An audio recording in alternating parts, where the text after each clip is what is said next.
आज एक ऐसे रहस्यमयी और बेहद दिलचस्प विषय पर चर्चा करने वाले हैं जिसने सदियों से इंसानों को लुभाया है। बात हो रही है शंभाला की, एक ऐसा पवित्र साम्राज्य जिसे आंतरिक ज्ञान और शांति का प्रतीक माना जाता है।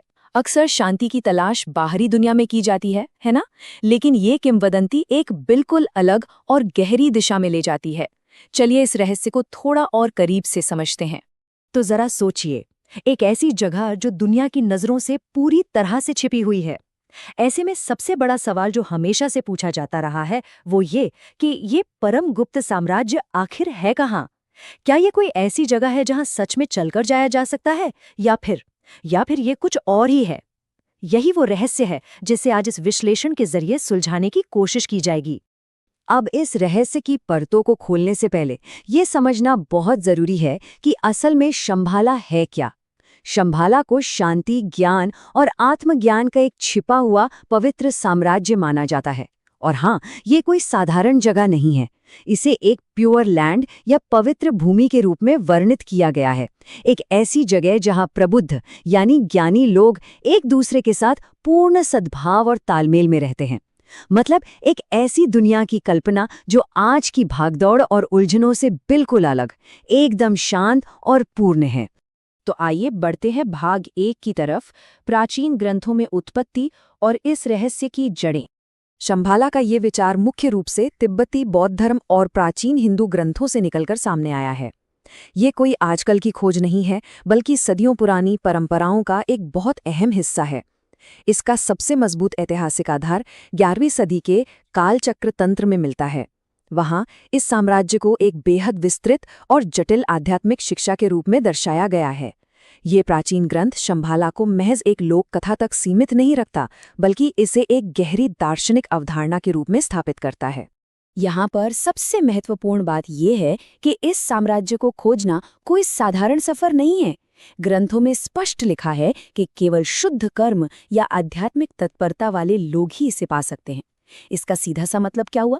मतलब ये कि शंभाला तक पहुंचने के लिए किसी भौतिक नक्शे, कंपास या आज के जमाने की जीपीएस की कोई जरूरत नहीं है।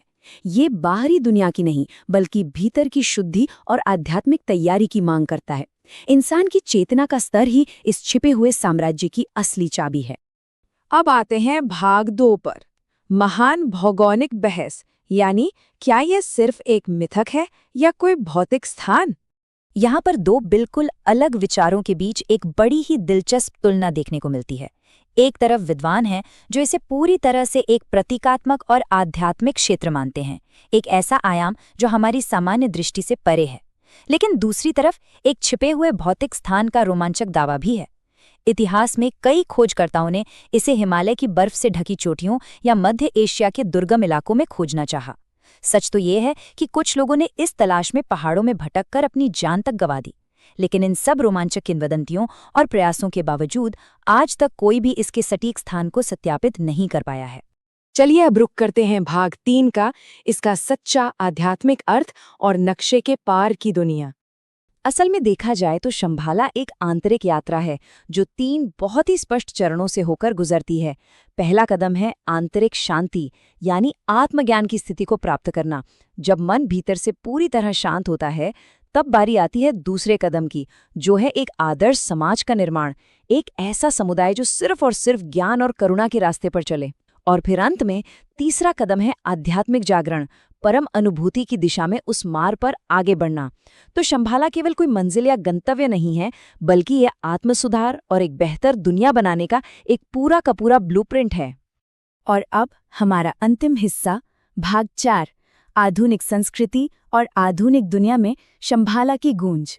शंभाला का ये विचार इतना शक्तिशाली और आकर्षक है कि इसने अनगिनत किताबों, हॉलीवुड की फिल्मों और यहाँ तक कि पश्चिमी आध्यात्मिकता को भी बहुत गहराई से प्रभावित किया है। पॉप कल्चर ने तो इस अवधारणा को एक बेहद ही जादुई रूप दे दिया है। अक्सर इसकी तुलना शंग्री-ला से की जाती है। शंग्री-ला वो काल्पनिक स्वर्ग जिसे 1933 के मशहूर उपन्यास लॉस्ट होराइजन ने पश्चिमी दुनिया में रातों रात लोकप्रिय बना दिया था। ये साफ तौर पर दिखाता है कि एक आदर्श, शांतिपूर्ण और छिपे हुए स्वर्ग की कल्पना मानव मन में कितनी गहराई तक बसी हुई है। इस पूरी चर्चा के अंत में एक ऐसा सवाल सामने आता है जो सच में गहराई से सोचने पर मजबूर कर देता है।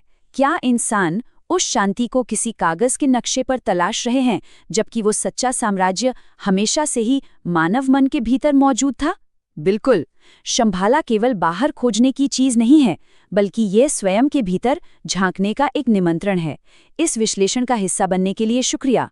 और हाँ, ये सवाल हमेशा चिंतन करने योग्य रहेगा। क्या हम वास्तव में सही दिशा में खोज कर रहे हैं?